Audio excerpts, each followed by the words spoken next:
Most people think trade wars are just about numbers, tariffs, and policies.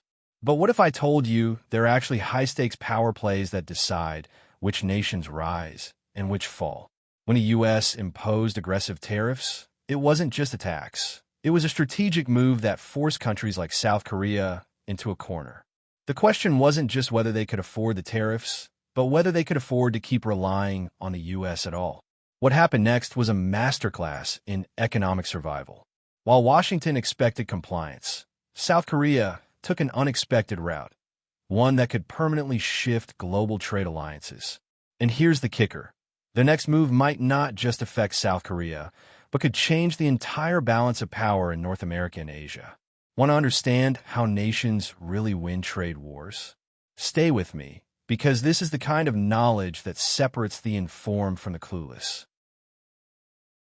When the Trump administration imposed tariffs, it wasn't just a policy shift. It was a seismic move that shook global trade.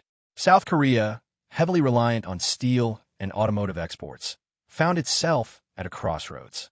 A 25% tariff on steel wasn't just a tax. It was a direct hit to the nation's economic backbone. Imagine building a bridge, only to have the foundation taxed mid-construction. Suddenly, everything becomes more expensive, unpredictable. The U.S., pushing for economic nationalism, left South Korea scrambling for a counter-strategy. And trust me, in trade, scrambling isn't an option, it's survival. With exports facing massive cost hikes, South Korea knew it had to act fast. Would it accept the tariffs, potentially crippling its competitive edge? Or would it engage in aggressive diplomacy to secure trade exemptions? The answer was obvious. South Korean officials and corporate leaders rushed to Washington, lobbying, negotiating, and playing the high-stakes game of international trade. The question wasn't just about money. It was about maintaining strategic partnerships and avoiding long-term economic ramifications. And speaking of partnerships, South Korea's next move might just surprise you.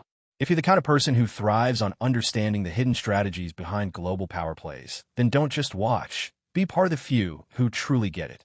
Hit that like button, subscribe, and turn on notifications. Because this is just the beginning. South Korea wasn't about to sit back and accept the tariffs without a fight. The country's trade minister swiftly flew to Washington, armed with data, diplomatic leverage, and a clear objective: securing exemptions. This wasn't just about negotiations, it was about survival. With steel exports to the U.S. at risk, South Korea had to prove its strategic importance. Every meeting, every handshake, every closed-door discussion carried the weight of an economy that couldn't afford to falter. In the world of trade, exemptions aren't given. They're earned through relentless lobbying and calculated diplomacy. Washington, however, wasn't an easy battlefield. The U.S. had its own agenda, protecting domestic industries while still maintaining key partnerships. South Korean officials faced an uphill battle, walking a fine line between pressure and persuasion. Would their efforts be enough to convince the U.S. to carve out exemptions? Or was South Korea being pushed toward an entirely new economic alliance? The answer to that question wasn't just in Washington. It was waiting thousands of miles away, in Canada. While South Korea battled for exemptions in Washington, another door quietly opened: Canada. With its vast reserves of raw materials and a trade-friendly stance, Canada became an increasingly attractive partner. South Korea, sensing a shift in global trade dynamics, started strengthening ties in key sectors like oil and steel. This wasn't just about diversification. It was a strategic recalibration. If the U.S. insisted on tariffs, South Korea had to ensure its supply chains remained intact. And what better way than to deepen partnerships with a nation eager to expand its exports? This growing collaboration raised eyebrows.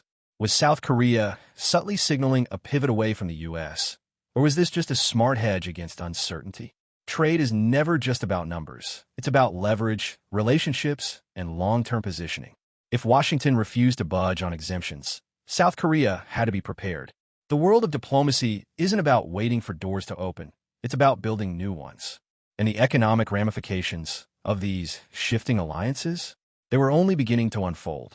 If you're enjoying this breakdown of global trade strategies, make sure to like this video and subscribe. Most people only see the headlines, but here you get the deeper story, the moves that truly shape economies. South Korea's economy isn't built on isolation. It thrives on trade, partnerships, and strategic positioning in global markets. But without an exemption from U.S. tariffs, the country faced a serious dilemma. Higher costs on steel exports meant diminished competitiveness, shrinking profit margins, and a potential ripple effect across multiple industries. Automakers, construction firms, and manufacturers braced for impact. This wasn't just about one sector. It was about the entire economic framework that relied on seamless trade with the U.S. The stakes were high, and time was running out. But here's where things get interesting. Economies don't operate in a vacuum. The moment one country feels pressure, others sense opportunity. While South Korea scrambled for solutions, other nations watched closely, ready to fill any gaps left in the market. If exemptions weren't secured, South Korea's reliance on the U.S. could backfire, forcing the nation to lean into alternative trade routes. And as the lobbying efforts ramped up, it became clear this was more than just a tariff issue. It was a test of strategy, influence, and diplomatic maneuvering. In high-stakes trade wars, deals aren't just made at negotiation tables. They're shaped in the corridors of power. South Korea's government and corporate leaders wasted no time deploying aggressive lobbying tactics in Washington. Meetings with key policymakers, strategic alliances with U.S. businesses, and a relentless push to highlight the mutual benefits of exemptions became their primary focus. This wasn't just about asking for favors. It was about proving that penalizing South Korea would ultimately harm U.S. interests. In diplomacy, the most effective arguments are the ones that make the other side feel like they're winning too. But lobbying is an art, not a science. It requires the right leverage, the right timing, and the right narrative. South Korean officials weren't just negotiating exemptions. They were shaping the future of their trade relationships. Every meeting, every handshake, and every calculated word carried weight. Would their efforts be enough to turn the tide? Or was South Korea facing an unavoidable shift in economic alliances? The tension wasn't just economic, it was becoming political. And that's when the real battle began. Trade decisions aren't made in isolation. They send shockwaves through politics. In South Korea, the tariff crisis fueled heated debates between the government and opposition leaders. While officials pushed to preserve strong U.S. ties, critics argued it was time to reduce reliance on American markets. Diversification wasn't just an economic strategy, it was a matter of national security. Could South Korea afford to be at the mercy of Washington's trade policies? Or was it time to invest in new partnerships that guaranteed more stability? This wasn't just a domestic debate. It had global implications. The U.S. was watching South Korea's next move closely, knowing that any shift in alliances could reshape regional trade dynamics. Meanwhile, other nations, including Canada and China, saw an opportunity to strengthen ties. The real question wasn't whether South Korea would secure exemptions.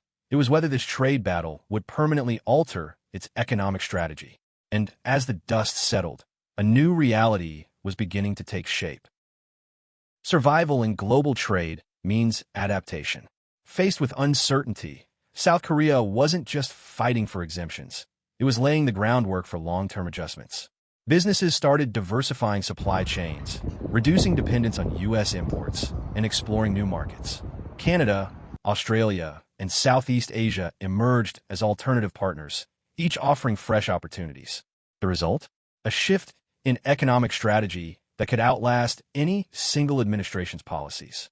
When one door closes in trade, the smartest players don't wait for it to reopen. They build new ones. But these changes weren't just about South Korea. The ripple effects extended beyond Asia, impacting North American economies as well. If South Korea deepened ties elsewhere, U.S. exporters risked losing a crucial partner. This wasn't just about steel and tariffs anymore. It was about influence, control, and the delicate balance of global trade.